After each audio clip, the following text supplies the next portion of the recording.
Өнөөдрийн хомшлгээр та бүхэндээ төрсөн өдрөөрөө 100 төгрөгөөр 600 хийж болтыг харуулъя. Эхний зүйл маань бол Тэнгис кино театр. Тэнгис кино театрт 100 төгрөгөөр нэг кино үзэж болно. Тэгээд мөн төрсөн өдөр нь болох гэж байгаа найзаа мишн хийж баярлуулаарай. Хоёр дахь газар ирсэн байна. Хоёр дахь газар маань бол Grand Team Paintball Club юм. Paintball Club гэж мэдгүй хүмүүс хэлэхэд нөгөө шүршдэг будгаар буудалцдаг тоглоом байгаа. Тэгээд энэ төхөө тоглоомоор та төрсөн өдрөөрөө 1 цаг өнгөө тоглож болно.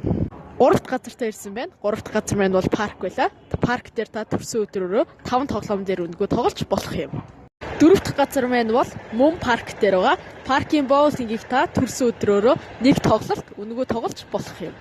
5 дахь газар маань бол Zes Encanto дээр байрлах Jump Trampoline парк юм. Энд та төрсөн өдрөөрөө 1 цаг өнгөө тоглож болох юм.